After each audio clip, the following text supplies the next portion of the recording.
भारत के मुख्य न्यायाधीश justice Sanjeev Khanna ji, justice B.R. गवाई जी, जस्टिस सूर्यकांत जी,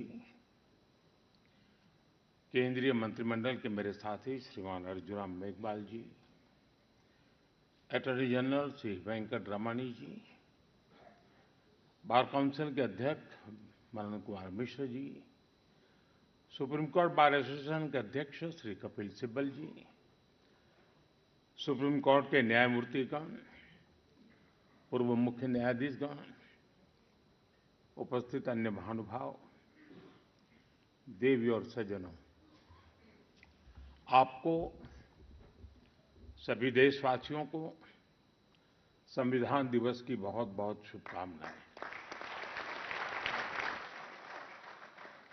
भारत के संविधान का ये 75वां साल पूरे देश के लिए एक असीम गौरव का विषय है। मैं आज भारत के संविधान को, संविधान सभा के सभी सदस्यों को आदरपूर्वक नमन करता हूं। साथियों, हम लोकतंत्र के इस महत्वपूर्ण पर्व का जब स्मरण कर रहे हैं उस समय ये भी नहीं भूल सकते कि आज मुंबई में हुए आतंकी हमले की भी बरसी है। इस हमले में जिन व्यक्तियों का निधन हुआ, उन्हें मैं अपनी श्रद्धांजलि देता हूं। मैं देश का ये संकल्प भी दोहराता हूं कि भारत की सुरक्षा को चुनौती देने वाले हर आतंकी संगठन को मुंह तोड़ जवाब दिया जाएगा।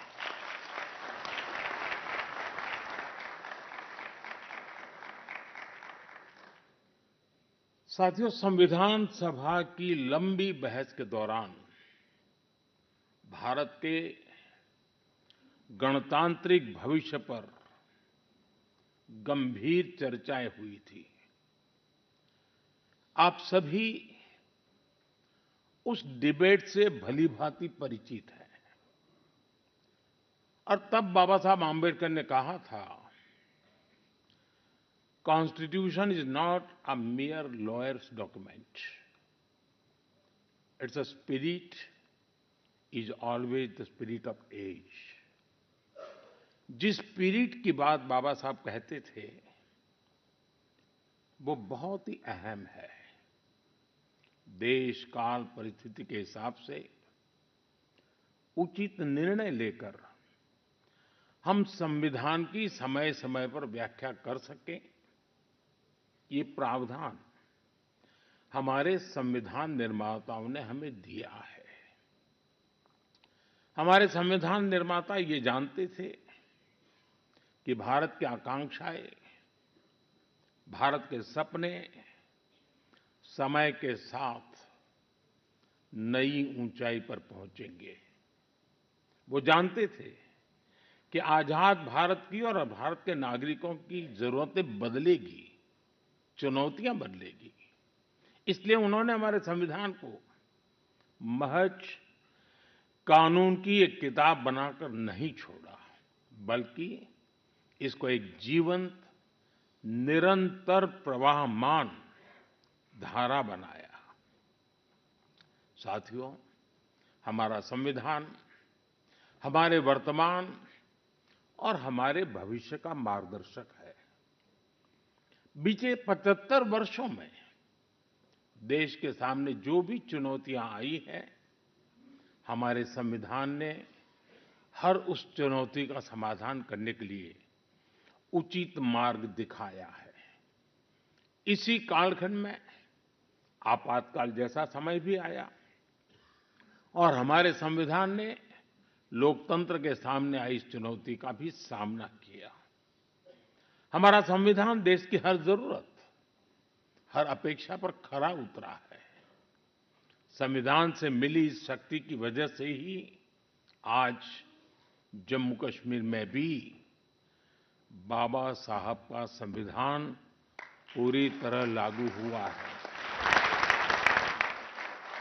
आज वहां पहली बार संविधान दिवस मनाया गया है। साथियों, आज भारत परिवर्तन के इतने बड़े दौर से गुजर रहा है। ऐसे अहम समय में भारत का संविधान ही हमें रास्ता दिखा रहा है, हमारे लिए गाइडिंग लाइट बना हुआ है। साथियों, भारत के भविष्य का मार्ग अब बड़े सपनों, बड़े संकल्पों की सिद्धि का है। आज हर देशवासी का एक ही ध्येय है, विकसित भारत का निर्माण।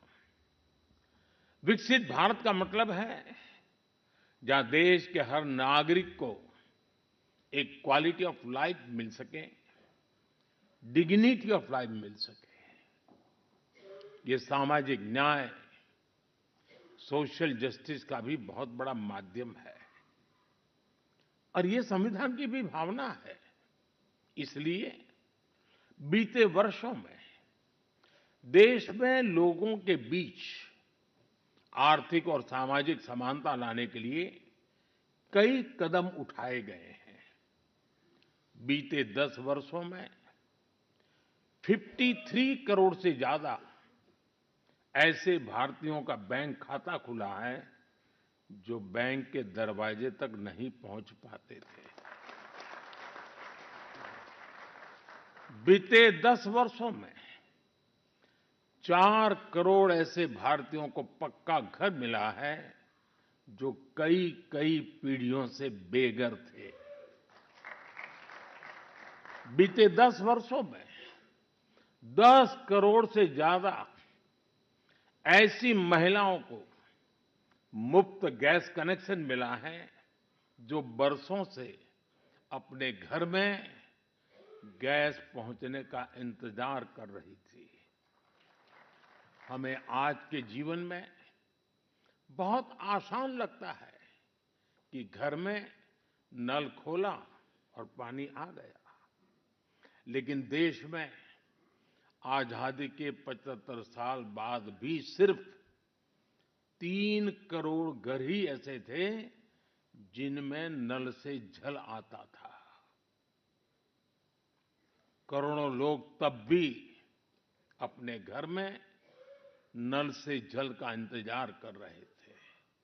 मुझे संतोष है कि हमारी सरकार ने 5-6 साल में 12 करोड़ से ज्यादा घरों को नल से जल देकर नागरिकों का और विशेषकर महिलाओं का जीवन आसान बनाया है, संविधान की भावना को सशक्त किया है।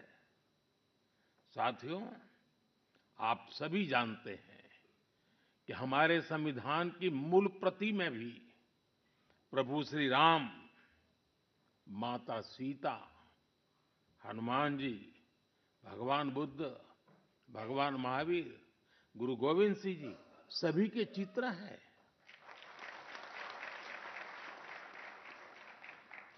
भारत की संस्कृति के प्रतीक इन चित्रों को संविधान में इसलिए स्थान दिया गया ताकि वो हमें मानवीय मूल्यों के प्रति सजग करते रहें।